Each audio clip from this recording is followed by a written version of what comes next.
మీ business ఏదైనా మీ ఊర్లో promotion చేయాలంటే అది సుమన్ టీవీతోనే సాధ్యం. ఇప్పుడే సంప్రదించండి. నమ్మకాన్ని వలగా వేసి ఒక హోటల్ యజమానిని మోసం చేసిన ఘటన సూర్యాపేటలో హాట్ టాపిక్ గా మారింది. అసలు లంకెబిందెలు ఉన్నాయంటూ ఏకంగా ఒక హోటల్ యజమానిని 20 లక్షలకు పైగా బురిడి కొట్టించిన యువకులు ప్రస్తుతం పోలీసు అదుపులో ఉన్నారు. గత వారం రోజులుగా అయితే పోలీసులు వాళ్ళని విచారిస్తున్నారు. అసలు ఈ మొత్తం ఘటనలో ఏం జరిగిందనే విషయాన్ని తెలుసుకుందాం.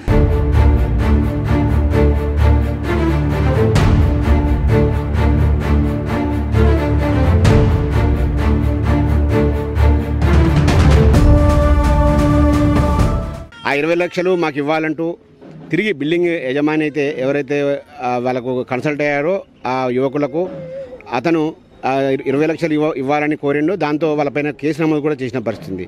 వాళ్ళకు పోలీసుల ఫిర్యాదుతో దాదాపు ప్రస్తుతం అయితే వాళ్ళంతా పోలీసు అదుపులో ఉన్నారు. గత 4 రోజులు కూడా పోలీస్ కస్టడీలోనే ఉన్న పరిస్థితి కనపడతా ఉంది.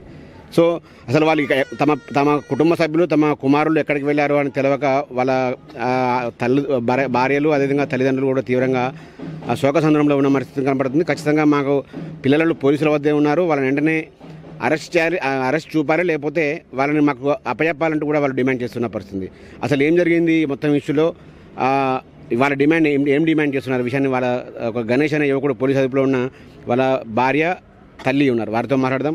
చెప్పమ్మా అసలు ఏం జరిగింది? ఫస్ట్ ఏం జరిగింది సారు, ఆ బిల్డింగ్ ఆయన మా పిల్లగాళ్ళు ఏదో తెచ్చిస్తున్నాను, ఇంకొక ఆయన ఈ దుబాయ్ నుంచి వచ్చి ఇక్కడ కట్టిండు బిల్డింగు. ఆ బిల్డింగ్ ఆయన మా పిల్లగాళ్ళు ఏం చెప్పారో ఏం చేసిరో అది బంగారం తెస్తానని చెప్తే బంగారం తెస్తానన్నారుగా గణేష్. బంగారం తెచ్చిరి నీకు 50 లక్షలు అంటే ఇస్తానంటే 50 లక్షలు తీసుకోకుండా 20 లక్షలు తీసుకురాలి భయపడి అలా బిల్డింగుల్లో తీసుకున్నారు. ఎంత ఇచ్చేస్తా కానీ నేను నాకైతే బంగారం తీసుకురా సా అని చెప్పిండు గణేష్ని ఆ బిల్డింగ్ ఆయన. చెప్తే వాళ్ళు భయపడి 20 లక్షలు తీసుకొని 20 లక్షలు తలాయిని పంచుకుర్రు. 2 లక్షలు అన్నీ ఇవ్వకుండా తెస్తాను ఆయనకు ఇంకొక ఆయన ఎవరో మరి ఆయన తెస్తాను ఆయనకు 2 లక్షలు అయితే ఇచ్చిర్రు. ఆయన అడ్రస్ లేడు, ఆయన చెల్లు లేదు, ఏది లేదు, ఆయన ఎటు పోయిండో తెలుస్తలేదు. తెలియకుండా ఉంటే వీళ్ళని పట్టుకురుగా ఇలా పట్టుకొని ఇప్పుడు 6 రోజులు సంది స్టేషన్లో గుమ్ముతుర్రు. మళ్ళీ డబ్బులు మిగతా డబ్బులన్నీ ఇచ్చేసినాం. 20 లక్షలు ఇచ్చిరా? 20 లక్షలలో ఒక 3 లక్షలు ఏం పోవాలి, ఇంకా 3 లక్షలు 4 లక్షలు ఇప్పుడే ఇచ్చారు పోలీసులు. ఇచ్చేసినాం కతిమ పైసలు మాత్రం ఆ కతిమలు ఇవ్వట్లేదు. మా పైసలు అయితే అన్ని ఇచ్చేసినాం. అయ్యా గణేష్ అన్న పైసలు అన్ని ఇచ్చేసినాం. నా కొడుకుని వదిలిపెడతా, నా బండలనే పడ్డది, నా కొడుకలనే పడ్డాడు. నాకు చిన్న పిల్లగాడు, నా కొడుకు చిన్న పిల్లగాడు. పిల్ల జ్వరం వచ్చి ఏరియా హాస్పిటల్ వాళ్ళ అమ్మమ్మని పెట్టుకొని ఉన్నది. కొడుకాడికి స్టేషన్లో పోతున్నా ఏం న్యాయం చేస్తారో చేయండి, నా కొడుకుని కేసు కాకుండా బయటకి విడుదల చేయండి. అయితే బంగారం ఉందని బంగారం తెమ్మని ఓట్లైనా చెప్పిండా? బంగారం ఉందని విషయం ఎవరు చెప్పారు అసలు వాళ్ళకి? బంగారం ఉందని నీ అసలు నా అసలు నా కొడుకు చెప్పిరోళ్ళు. చెప్తే బంగారం పలానా కాడు ఉంది సార్ అని నా కొడుకు ఆయనకు చెప్పిండు. ఆయన చెప్తే తీసుకురా గణేష్ అని ఆయన ఇచ్చిండు. తీసుకురామని ఆయన డబ్బులు ఇచ్చిండు. దొంగతనం చేయలే, నా కొడుకు ఎన్న దోపిడి చేయలే, ఆయన బిల్డింగ్లో పిలిపించుకొని ఇచ్చిండు పైసలు.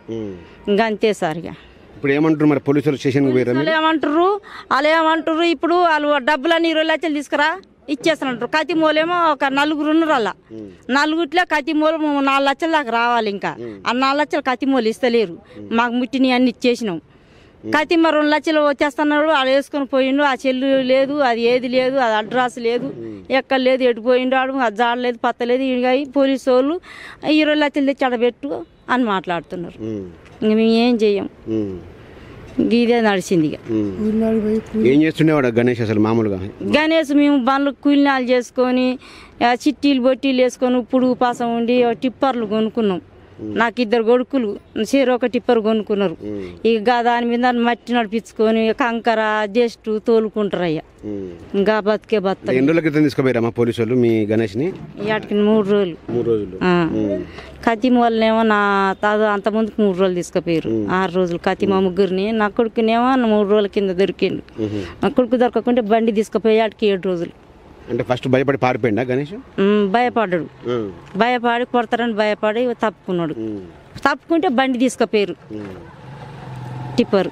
ఇంకంతే. ఇక ఎట్లా ఉందమ్మా? ఏమైంది? ఏమనిపిస్తుంది? మీ భర్తని ఇట్లా గోల్డ్ కేసులో అరెస్ట్ చేసిన పోలీసులు ఏడుస్తున్న పిల్లగాడు ఏడుస్తుంది సార్. బాబు ఏడుస్తుంది, బాగా జ్వరం వచ్చి ఏడుస్తున్నారు. పిల్ల హాస్పిటల్లో ఉంది. రేపు రానేసలేదు సార్. ఏం కొట్టురు మా ఆయన్ని బయటికి రానిస్తలేదు సార్. మా ఆయన బంగారం అని నమ్మిచ్చి అట్లా తీసుకుపోయారు సార్. డబ్బులు తెచ్చి డబ్బులు నాని ఆపాస్ ఇచ్చిన ఆయన డబ్బులని మేమేం ఉంచుకోలేదు సార్. బయటికి పంపండి సార్. కేసు కానీ ఇస్తలేదు, ఏం కానీ ఇస్తే తీసుకుపోయి అలా కూర్చోబెట్టిర్రు. బాబు ఏడుస్తారు, బయట బాబులు చిన్న బాబులు సార్ ఏడుస్తారు సార్. బయటికి వెళ్ళనిస్తలేదు సార్. మరి ఆయన డబ్బులు ఆయనకి ఇచ్చిన బంగారం ఏం లేదు. ఏ హాస్పిటల్ ఉంది సార్ పాప ఇంతే సార్. ఓకే, ఇది దీంట్లో ప్రధానంగా గణేష్ అనే వ్యక్తి ఒక వేరే బ్రోకర్ నమ్మి ఆ గోల్డ్ సంబంధించిన విషయము హోటల్ వ్యాపారి అయిన వెంకన్నకైతే చెప్పాడు. సో ఆ వెంకన్న మేము గోల్డ్ తీసుకొస్తే 20 లక్షలు ఇస్తాము అని చెప్పి గణేష్ హోటల్లోనే 50 లక్షలు మొదట 50 లక్షలతో ఒప్పందం కుదిరింది. సో దాని తర్వాత 20 లక్షలు తీసుకున్నారు. ఆ 20 లక్షలు కూడా ఈ గణేష్ అనే వ్యక్తి ఇంకో మధ్యవర్తికి ఏదో గుర్తు తెలియని వ్యక్తికి ఇచ్చాడు. సో ఆ వ్యక్తికి ఇచ్చి తాను మోసపోయాము. సో అయినప్పటికీ కూడా 15 లక్షలు వెంటనే వాళ్ళకు రికవరీ వాళ్ళకు వాపస్ ఇచ్చాము. పోలీసులకు మేము అమౌంట్ ఇచ్చాము. సో ఇప్పటికైనా మా వాళ్ళని తమకు చూపించాలి, లేకపోతే బయటికి తీసుకురావాలి, లేకపోతే కేసు అయినా ఒకవేళ ఎఫ్ఐఆర్ అయినా కూడా ఆ కోర్టులో ప్రవేశపెట్టాలని కూడా వాళ్ళంతా డిమాండ్ చేస్తున్నారు.